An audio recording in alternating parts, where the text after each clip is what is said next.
Okay, yes everyone. Last class पे हमने कहाँ तक किया था?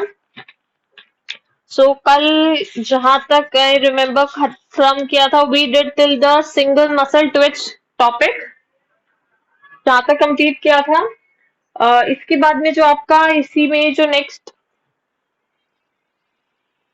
लास्ट क्लास में we had completed till your single muscle twitch topic, right.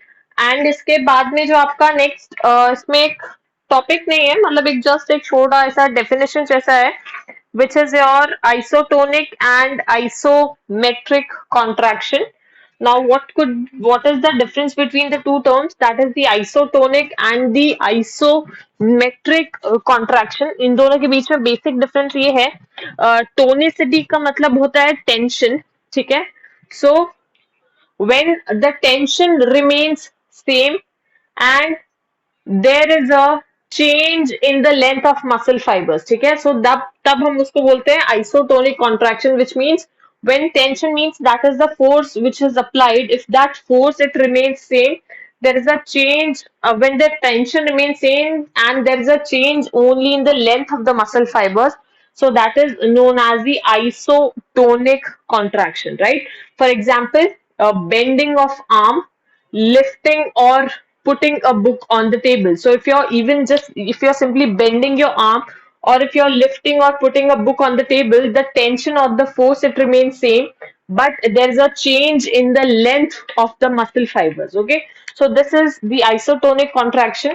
But isometric में क्या होगा? When the length of the muscle fibers it remains same and the tension is increased, ठीक है। मतलब इसमें length same रहेगा but there is an increase in the tension. For example, lifting a book in an outstretched hand. If you keep a book lifted in an outstretched hand, अगर इसको if you keep you stay in that position for some time, तो initially तो there won't be any problem, ठीक है। But gradually when it जब उस चीज को काफी टाइम हो जाता है, after some time what would happen, it would start paining in your hand, ठीक है। And because of that pain, what is going to happen?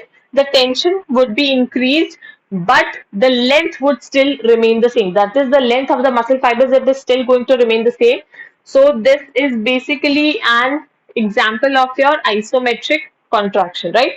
So this is the basic difference, that is the isotonic and the isometric contraction. Isotonic में the tension is going to remain same, and in isometric contraction the length of the muscle fibers is going to remain same. Okay, so there's a difference between the two. Next is your Cory's cycle. Now, what is this Cory's cycle? Cory's cycle basically it occurs in muscles and liver. ठीक है, मैंने I've already told you पहले भी, basically होता क्या है कि when you're doing any physical activity, heavy physical activity, or if you're doing any exercise, so after some time, when you start feeling pain in your muscles or some cramps in your muscles, and that is because of the accumulation of the lactic acid, ठीक है। So basically what happens when you start performing any physical activity, जो उसके लिए आपको energy चाहिए, तो वो energy कहाँ से आएगी? सबसे पहले whatever amount of energy is stored in your body in the form of ATP, that will be used, ठीक है, to provide the energy. Afterwards what will happen, जब एटीपी जो आपके बॉडी में स्टोर्ड है, if that ATP gets over, तो ATP के बाद एक कंपोनेंट होता है हमारी बॉडी में which is known as creatine phosphate, ठीक है। तो क्रिएटिन फॉस्फेट क्या करता है? It is actually a phosphagen. Phosphagens basically क्या होते हैं कि व्हेनेवर जब बॉडी में आपके बॉडी में whenever you require ATP, so जब एटीपी के supplies when they get exhausted, so muscles में आपको एनर्जी कौन प्रोवाइड करता है? That energy is provided by this breakdown of creatine phosphate, ठीक है। So firstly the ATP consumption is done, when ATP gets exhausted, creatine phosphate is used, and when even creatine phosphate gets exhausted, what is going to happen? Then the anaerobic breakdown of glucose is going to occur, ठीक है। anaerobic glucose breakdown of glucose, you already know that we have studied it, that the anaerobic breakdown of glucose is going to be your glycolysis, ठीक है। That is the glycolysis is going to take place. So during glycolysis, the lactic acid produced in muscles it is carried to liver by blood, ठीक है। तो इसमें क्या होगा, glycolysis की वजह से तो इसके में क्या होता है कि जब आपका एनाएरोबिक ब्रेकडाउन होगा ग्लाइकोलाइसिस का, तब उसमें लैक्टिक एसिड फॉर्मेशन होगा, ठीक है, बिकॉज ये एनाएरोबिक रेस्पिरेशन है। तो उस टाइम पे जब लैक्टिक एसिड एक्यूमुलेशन होता है, तब this cycle goes on, and that cycle which is known as your Cori cycle. It was given by Corey and Corey, but they were husband and wife, so they gave the cycle. So therefore, this cycle occurs in the muscles and liver. So what happens during glycolysis? What happens? There is production of lactic acid. ठीक है, जिसकी वजह से if there is more and more accumulation of lactic acid in the muscles, the more severe the muscle cramps are. ठीक है, जितना ज्यादा lactic acid का accumulation होगा, उतना ज्यादा severe muscle cramps होगा. Okay. उसके बाद जो लैक्टिक एसिड प्रोड्यूस हुआ है, now this lactic acid which is produced in muscles, it is carried through the blood circulation to the liver. Okay, so liver के पास ले जाया जाएगा through the blood circulation, and when it is carried to the liver, तो liver में what is going to happen, 1/5 portion of that lactic acid is going to get converted to water and carbon dioxide. ठीक है, so the 1/5 portion of the lactic acid is going to get converted to water and carbon dioxide, and the 4/5 portion it is converted to glycogen. ठीक है, मतलब liver के अंदर जो ये 4/5 part है लैक्टिक एसिड का, it is going to be stored as glycogen. So this is only just the Cori cycle. And जब ये ग्लाइकोजन बन जाएगा, this glycogen it will act as the storehouse of glucose. Obviously, whenever body को instant glucose की requirement होगी, so what is glucose, instant glucose कहां से आएगा, instant glucose will come from the break down of glycogen. ठीक है, when the glycogen is broken down to form the glucose, that process is known as glycogenolysis, कुछ भी बोल सकते हो. So there is going to be the breakdown of glycogen to form the glucose. ठीक है, so जो liver है, liver के अंदर ये लैक्टिक एसिड कन्वर्ट हो जाएगा into glycogen and it is stored there. ठीक है, therefore this glycogen is broken down to the glucose in the blood circulation whenever it is required, and when there is excessive production of glucose in a body, that glucose is converted into the glycogen by the process of glycogenesis. Okay, so this is how it takes place, and this is the flow chart of the Cori cycle. So what is happening, what is it showing? आपका जो muscle में glycogen है, मतलब उसमें जब एनाएरोबिक respiration होगा, it would form the lactic acid in the muscles, and because of the formation of the lactic acid in the muscles, now that lactic acid is actually carried to the liver through the blood circulation. ठीक है, blood circulation से liver के पास ले जाया जाएगा, and liver में what is going to happen, liver में this 1/5 portion of the lactic acid is going to be oxidized to CO2 and water, and the 4/5 portion is going to get converted to the glycogen. ठीक है, अभी glycogen liver के अंदर store हो गया है. Suppose कभी बॉडी में there comes up an emergency कि बॉडी को ग्लूकोज की रिक्वायरमेंट है to produce the energy, so वो इमीडिएट ग्लूकोज कहां से आएगा, that glucose would come from this glycogen. जो लिवर में जो ग्लाइकोजन स्टोर्ड है, that would be broken down to produce the glucose, and then which will be further required for many other reactions. ठीक है, and जब liver के अंदर ये glycogen फिर से break down होगा, it will form the glucose blood circulation के through, it will then again the same thing would keep on happening. ATP produce होगा, muscles में anaerobic respiration start होगा, and this process actually keeps on going on, and this cycle also keeps on continuing, right? So this is how so this is what is basically the Cody's cycle. ठीक है, तो मैंने आपको बताया है already कि muscle contraction में basically what happens, muscle contraction में सबसे पहले एनर्जी कहां से प्रोवाइड होगी, जो भी एटीपी स्टोर्ड होगा that will be providing the energy, and when that ATP gets exhausted, उसके बाद में क्या यूज होगा, creatine phosphate, and after when the creatine phosphate gets also exhausted, then this anaerobic breakdown of glucose is going to occur.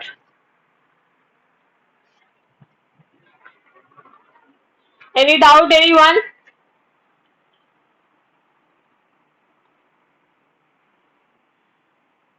Hmm.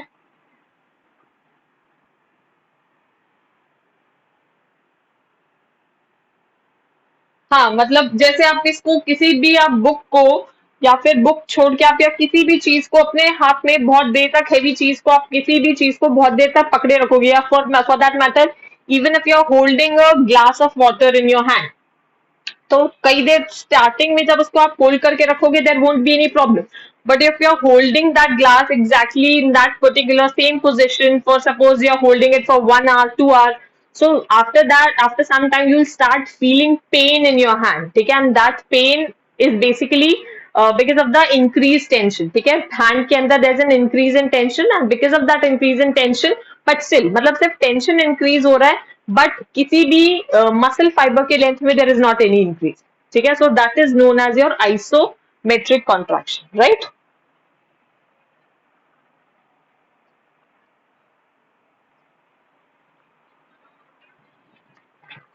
Anything else, anyone? Clear? Okay, then quickly take the screenshot of this, and then we will study the difference between red and white muscle fibers. Done, can I rub it?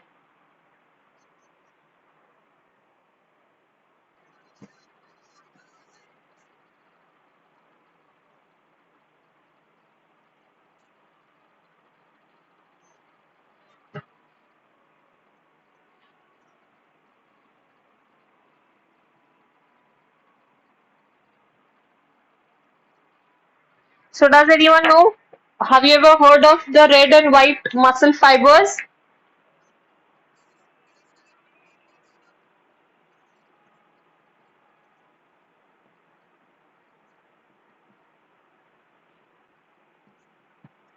If someone has given their exam of physical education, you might have known this or you might have studied this. See, red muscle fibers कौन से होते हैं? They are basically red in color, actually dark red in color due to the presence of myoglobin. ठीक है? So ये जो red muscle fibers होते हैं, they are dark red in color due to the presence of myoglobin. ठीक है? So because of the presence of myoglobin, these muscle fibers, they are dark red in color. ठीक है? And these white muscle fibers, they are lighter in color, they do not contain myoglobin, so they are lighter in color, do not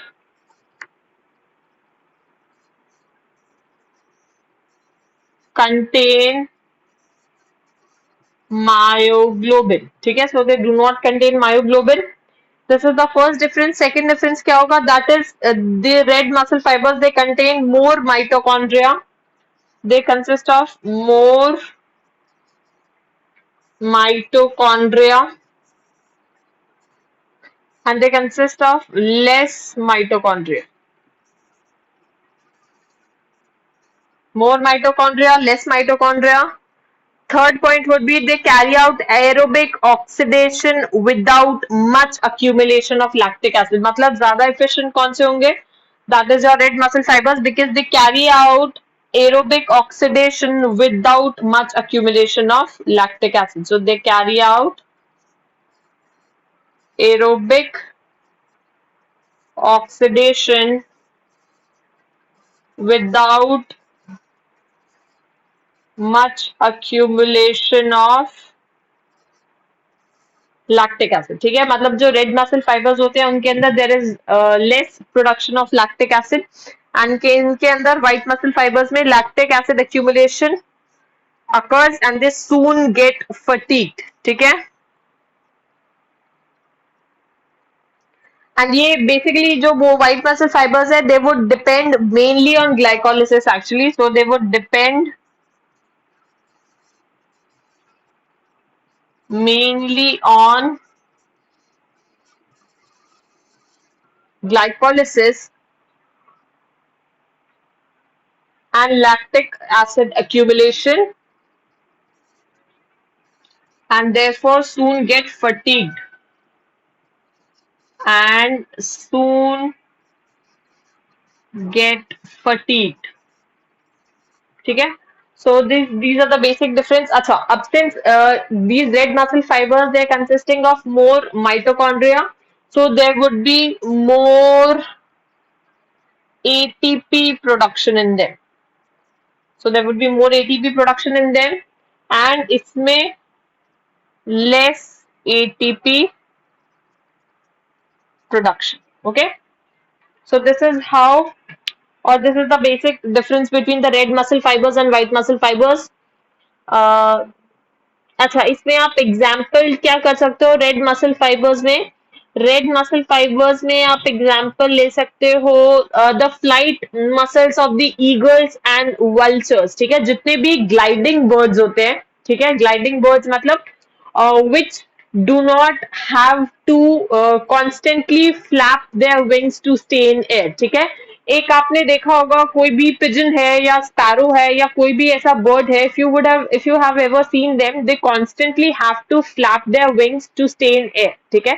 And on the other hand, you must have noticed other birds like the eagles or the vultures, ठीक है, they do not have to constantly flap their wings, ठीक है, उनको constantly flap नहीं करना पड़ता है to stay in the air. मतलब in one flapping they can stay in the air for a longer period of time, ठीक है.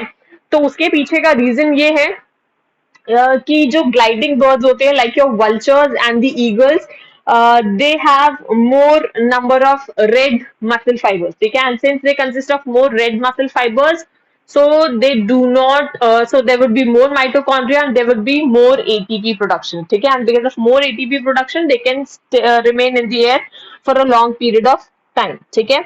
अच्छा, आपके जो व्हाइट मसल फाइबर्स हैं, व्हाइट मसल फाइबर्स को ये आपके कहाँ पे प्रेजेंट हो सकते हैं? They could be present in your eyeball muscles.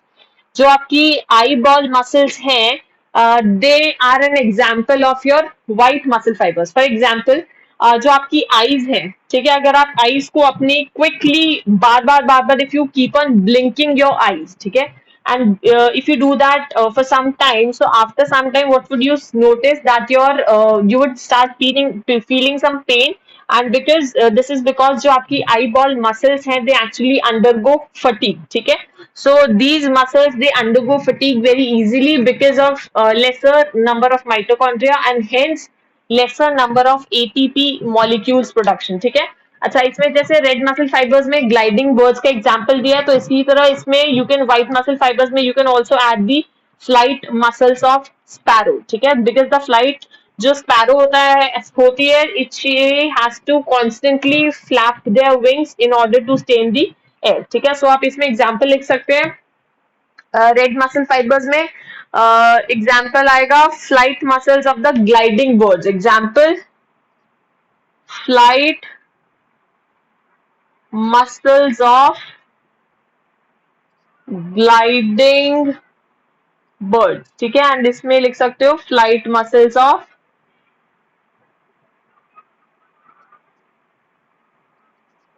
Sparrow, ठीक है. So these are the basic differences between red muscle fibres and white muscle fibres. अच्छा, जो रेड मसल फाइबर्स होते हैं they are also known as slow muscle fibres. They are also known as slow muscle fibers and they are known as fast muscle fibers. Slow muscle fibers क्यों बोलते हैं? Because they do not contract with so much frequency, इतना quickly contract नहीं करते, and since they do not contract so quickly, इसीलिए जो ATP consumption है वो उतना जल्दी exhaust नहीं होता है. But in the case of white muscle fibers, since they contract at a very fast speed, because of that, the ATP consumption occurs at a very fast rate, and the ATP gets exhausted very quickly. Okay, so this is the basic. These are the basic differences between the red muscle fibers and the white muscle fibers. Okay, basically होता क्या है कि and ये अगर हम किसी human being की बात करते हैं, so the presence of greater number of red muscle fibres और the white muscle fibres, this is actually a completely genetic factor. This actually plays a great role in the physical education field. They kind of the presence of what particular kind of fibers is there, more number of fibers is there, that depends several factors for an athlete. and the presence of the either of the fibers is purely genetical, depends on your genetics, right? सो यहाँ पे आपका ये जो locomotion and movement वाला जो portion है वो तो यहाँ पे कंप्लीट होता है। इसी चैप्टर में जो आपका नेक्स्ट पार्ट है वो है आपका ह्यूमन स्केलेटल सिस्टम, ठीक है। यहाँ पे आपका locomotion and movement portion gets over and के बाद में जो आपका इसमें पोर्शन स्टार्ट होता है that is your human skeletal system, ठीक है। So you will be studying how many bones are there, कौन सी बोन्स कहाँ पे प्रेजेंट होती है, so you have to study that. How many bones are there, कितनी बोन्स होती हैं, बोलो how many total number of bones कितनी होती हैं?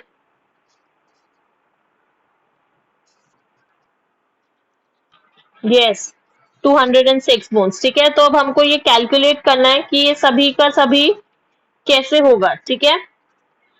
ओके सो अब जो ह्यूमन स्केलेटल सिस्टम है इसको हम डायरेक्टली ऐसे स्टार्ट नहीं करेंगे। सो ह्यूमन स्केलेटल सिस्टम को डिवाइड करते हैं दो स्केलेटन में, okay. So the human skeletal system is actually you can say divided into two types of skeleton. चलो पहले I drop this entire board, you can take the screenshot of this, इसका screenshot ले लो पहले।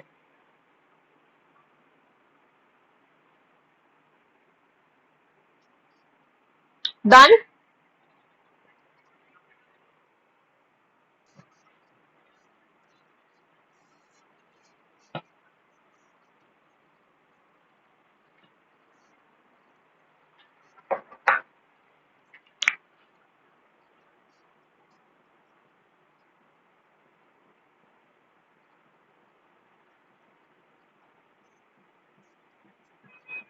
Okay so the human skeletal system is divided into two types of skeleton. हमारे अंदर दो types का स्केलेटन होता है।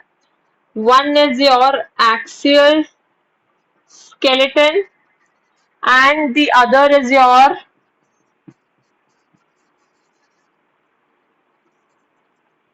appendicular skeleton, ठीक है। दो टाइप्स का स्केलेटन होता है, axial skeleton and the appendicular skeleton, ठीक है। एक्सियल स्केलेटन कौन सा होता है? एक्सियल स्केलेटन में सबसे पहले तो इसमें वो बोन्स आती हैं which lie along the median line of body. So the bones which lie along the median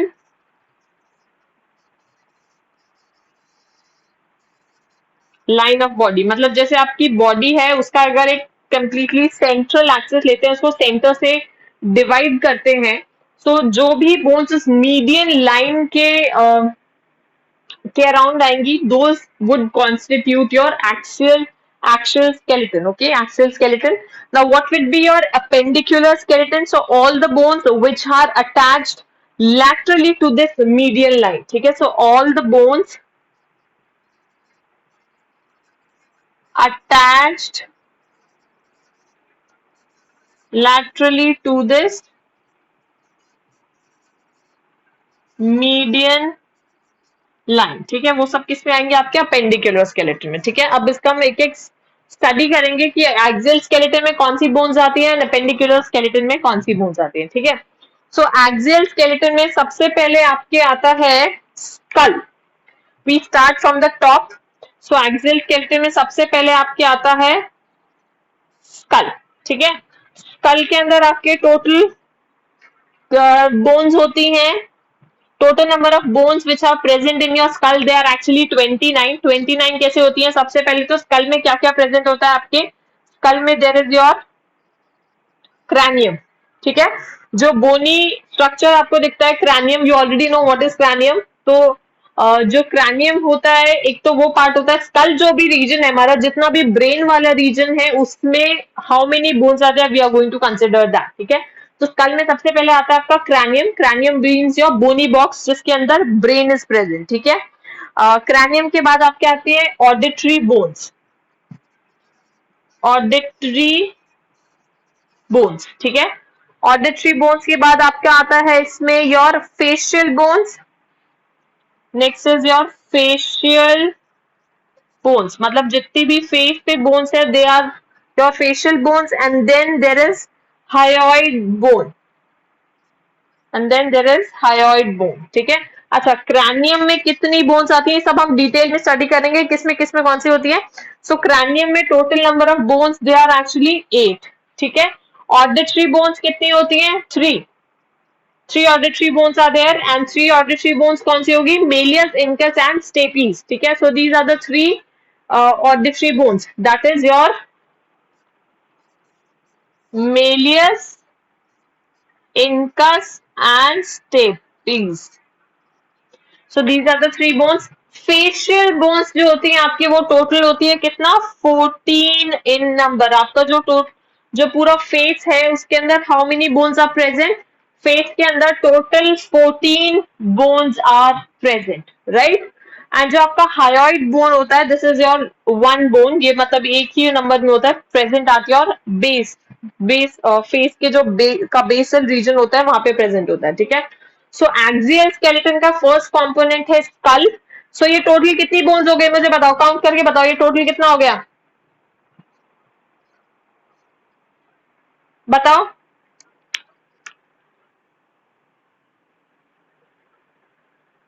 कितना हो गया,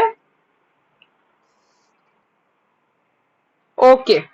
अच्छा, इसके बाद नेक्स्ट इसमें आपका जो रीजन आता है next, that is your vertebral column.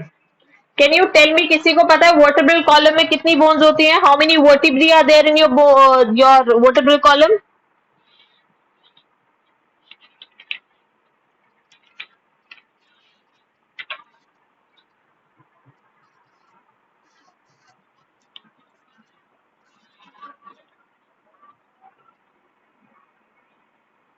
बोलो कितनी होती है, पता है आपको, कभी सुना है। See total vertebrae which are, बोलो कितनी होती है, बताओ, करो any random guess.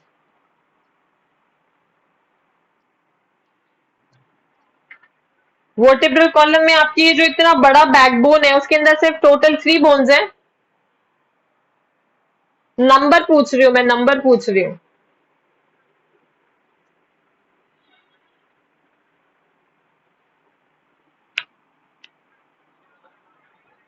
Do you no, सी यहाँ पे आप पहले तो स्कल में आपका टोटल नंबर ऑफ बोन्स होगा 29। 29 बोन्स कैसे होगा, ये ऑडिटरी बोन्स है, ये जो 3 बोन्स लिखी है ये एक ईयर के लिए लिखी है, so you have 2 years. So total number of bones कितनी हो गई यहाँ पे, 6, ठीक है। So this makes a total 29 bones in your school reason, ठीक है। अच्छा, अब जो आपका वर्टिब्रल कॉलम होता है, टोटल नंबर ऑफ वर्टिब्री आपके अंदर कितनी होती है, they are total 33 vertebrae. This is very very very important. How many vertebrae are there? 33। And जो आपका वर्टिब्रल कॉलम होता है उसका देयर इज अ फॉर्मूला। तो उससे पहले आपको इसी ऑर्डर में ही अपनी वर्टिब्रल कॉलम की बोन्स को लर्न करना है, इसी ऑर्डर में you have to learn that, ठीक है। अच्छा, सबसे पहले तो आपकी वर्टिब्री कौन सी आती है, इसमें सबसे पहली वर्टिब्री जो आती है वो आपकी सर्वाइकल वर्टिब्री। सो पहले आई राइट डाउन, चलो I write down your vertebral formula.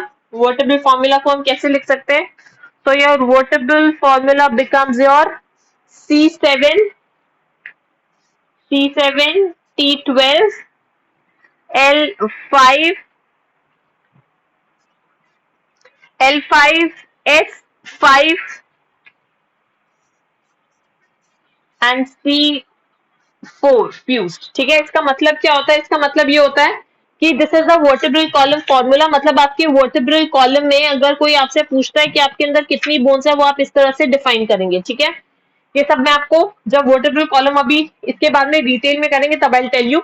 So this is your formula vertebral column, this is your cervical vertebrae.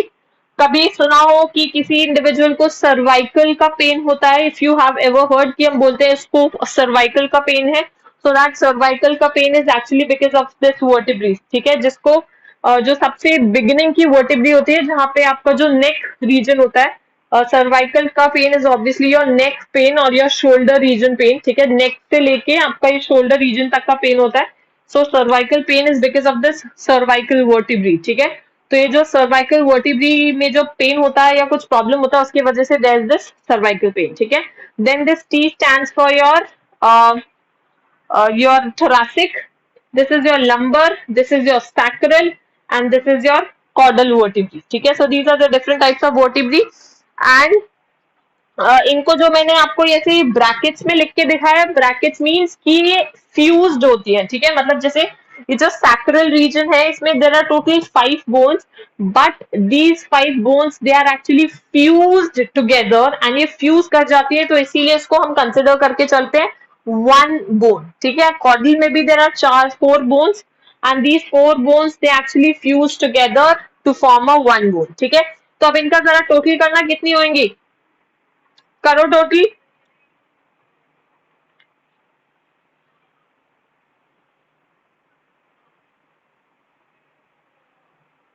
कितना टोटल हो रहा है बताओ.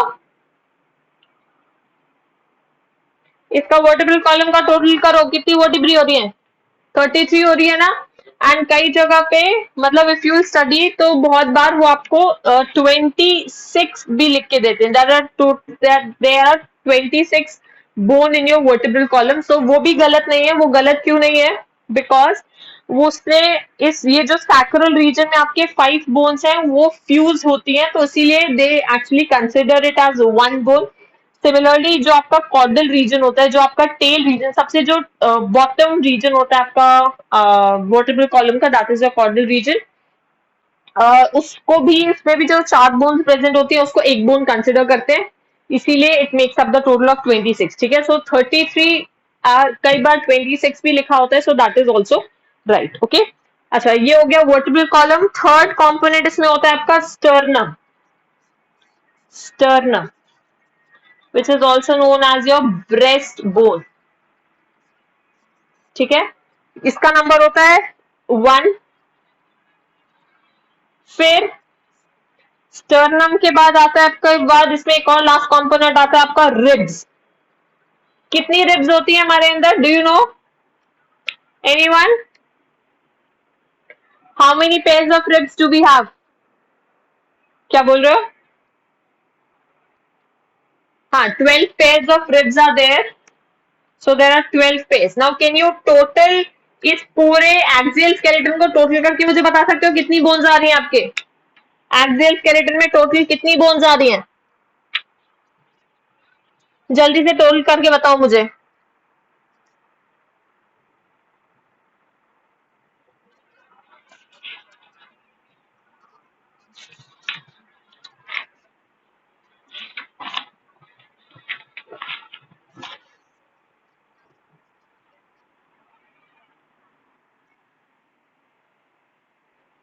टोटल 80 होगा, गलत काउंट कर रहे हो, टोटल 80 बोन्स होगा.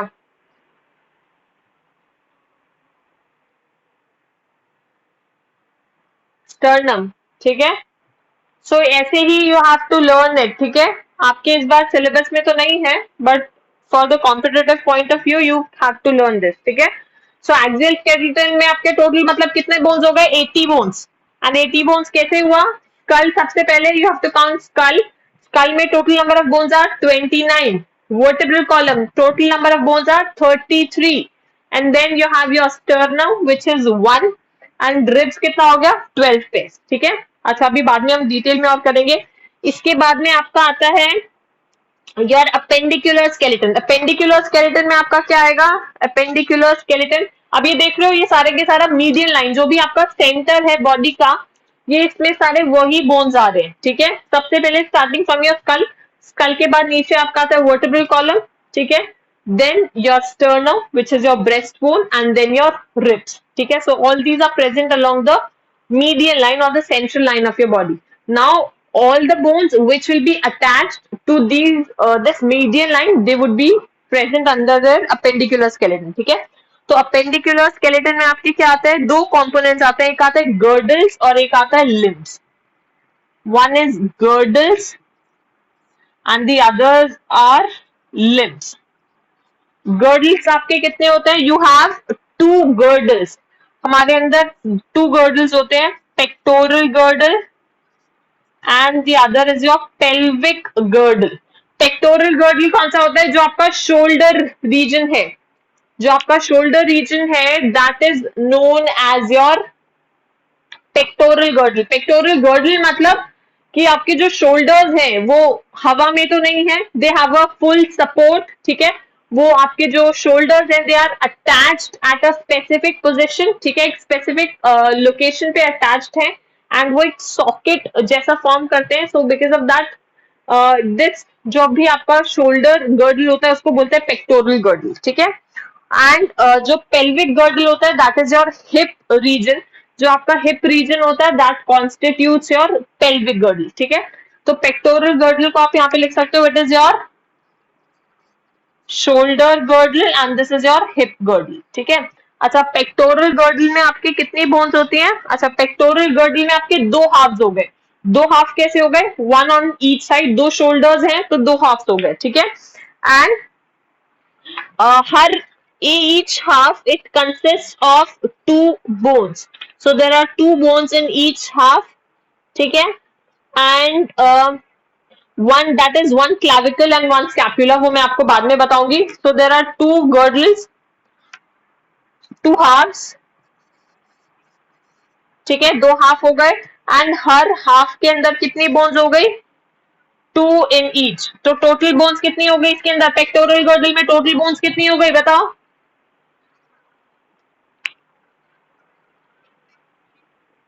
पेक्टोरल गर्डल में टोटल नंबर ऑफ बोन्स कितनी हो गई बताओ? पेक्टोरल गर्डल में टोटल नंबर ऑफ बोन्स कितनी हो गई? एग्जैक्टली। सो बाकी सभी लोग सो रहे हैं, आर यू गाइस स्लीपिंग?